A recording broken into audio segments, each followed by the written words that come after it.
আসসালামু আলাইকুম রহমতুল্লাহ। আপনাকে স্বাগতম মোহাম্মদ 66 টিভিতে। আমরা চেষ্টা করি বিশুদ্ধ ইসলামিক বার্তা সহজ ভাষায় পৌঁছে দিতে। আজকের আলোচনা খুব গুরুত্বপূর্ণ, চলুন শুরু করি। আসসালামু আলাইকুম রহমতুল্লাহি ওয়া বারাকাতুহু। আলহামদুলিল্লাহ ওয়াসসালাতু ওয়াসসালামু আলা রাসূলিল্লাহ ওয়া বা'দ। সুপ্রিয় দর্শক শ্রোতা ভাই বোন, আমাদের জীবনে এমন কিছু সময় আসে যখন দেয়ালে পিঠ থেকে যায়, যখন আমাদের নির্দিষ্ট চাওয়া পূরণ করা ছাড়া আর বিকল্প কোনো পথ সামনে খোলা থাকে না। এ ধরনের পরিস্থিতিতে আল্লাহ রাব্বুল আলামিনের কাছে আমাদের মনের একান্ত কামনা বাসনাগুলোকে পূরণ করবার জন্য একটি বিশেষ পথ বাতলেছেন আমাদেরকে প্রিয় নবী সাল্লাল্লাহু আলাইহি ওয়াসাল্লাম, আর সেটি হলো ইসমে আযম।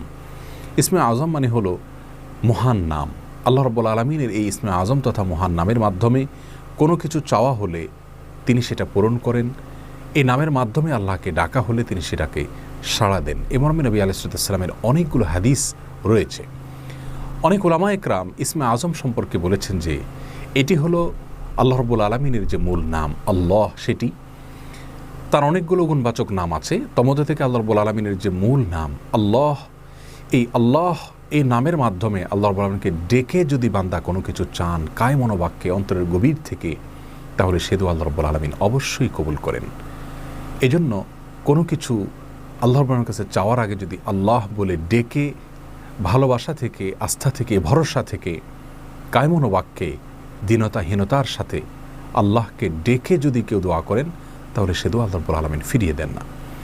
ইসমে আযম সম্পর্কে আরও নির্দিষ্ট করে আমরা নবী আলাইহিস সালামের যে হাদিসটি দেখতে পাই, সেটি তিরমিজিতে বর্ণিত হয়েছে, আরও বিভিন্ন হাদিসের কিতাবে বর্ণিত হয়েছে। সে হাদিস সম্পর্কে বিশ্ববিখ্যাত হাদিসবিদ হাফিজ ইবনে হাজার আল আসকালানী রাহিমাহুল্লাহ ফাতহুল বারীতে লিখেছেন যে ইসমে আযম সম্পর্কে সবচেয়ে বিশুদ্ধতম হাদিস হলো এটি।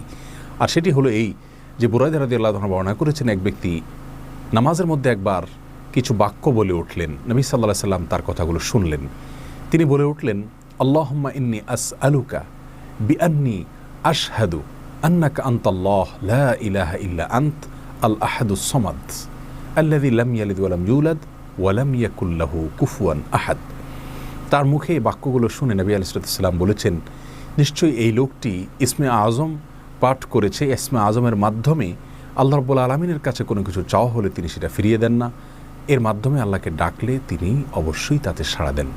এই হাদিসের ভিত্তিতে অনেক মুহাদ্দিসিন ইকরাম বলেছেন এটি হলো সেই দোয়া যেটাকে ইসমে আযম বলা হয়, যার মাধ্যমে এটি পাঠ করার পর আল্লাহর কাছে কোনো কিছু পেশ করলে সেটাকে অবশ্যই আল্লাহ তাআলা পূরণ করেন। মনের যে কোনো ভালো আশা আল্লাহ তাআলা পূরণ করে থাকেন। দোয়াটি আবারও বলছি, আল্লাহুম্মা ইন্নী আসআলুকা বিআন্নী আশহাদু আন্নাকা আনতাল্লাহ লা ইলাহা ইল্লা আনত আল আহাদুস সামাদ আল্লাযী লাম ইয়ালিদ ওয়া লাম ইউলাদ ওয়া লাম ইয়াকুল লাহু কুফুয়ান আহাদ। যার অর্থ হলো, হে আল্লাহ, আমি আপনার কাছে প্রার্থনা করছি এ মর্মে যে, এই জন্য যে, এই ভিত্তিতে যে আমি সাক্ষ্য দেই আপনি আল্লাহ, আপনি ছাড়া সত্যিকারের কোনো মাবুদ নেই, আপনি কারো মুখাপেক্ষী নন, আপনি একক, এবং আপনি কাউকে জন্ম দেননি, আপনাকেও কেউ জন্ম দেয়নি, এবং আপনার সমকক্ষ আর কেউ হতে পারে না। এই বাক্যগুলো পাঠ করে আল্লাহর বড়ের কাছে কোনো চাওয়া পেশ করলে তিনি অবশ্যই সেটি পূরণ করেন। কেউ যদি অত্যন্ত সংক্ষেপে ইসমে আযমের মাধ্যমে দোয়া করতে চান, তাহলে তিনি আল্লাহ রাব্বুল আলামিনের প্রতি আন্তরিকতা, ভালোবাসা, শ্রদ্ধা, বিশ্বাস, ভক্তি এবং ভরসা রেখে আল্লাহকে ডেকে ডেকে মায়ার সাথে, মমতার সাথে, আল্লাহর অনুগ্রহগুলোর কথা স্মরণ করে আল্লাহকে ডেকে ডেকে তার মনের চাওয়াগুলো পূরণ করবেন। এটা হবে ইসমে আযমের সবচেয়ে ছোট ভার্সন।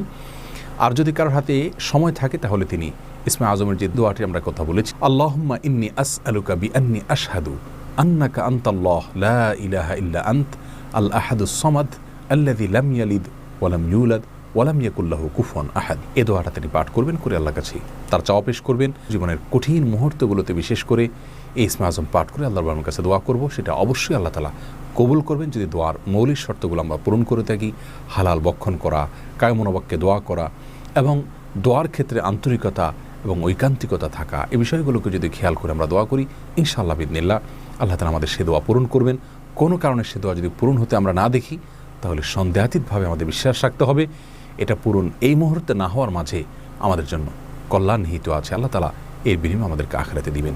এছাড়াও দোয়া ইউনুসের মাধ্যমে লা ইলাহা ইল্লা আনতা সুবহানাকা ইন্নী কুনতু মিনাজ জালিমিন, এটা পাঠ করেও যদি কেউ দোয়া করেন, তার মাধ্যমে আল্লাহর বর্ণনা দোয়া কবুল করেন। এই মর্মে হাদিস বর্ণিত হয়েছে আল্লাহ তাআলা আমাদের সবাইকে ইসমে আজমের মাধ্যমে আল্লাহর কাছে জীবনের কঠিন মুহূর্তগুলোতে দোয়া পেশ করার তৌফিক দান করুন। আসসালামু আলাইকুম ওয়া রাহমাতুল্লাহি ওয়া বারাকাতুহু।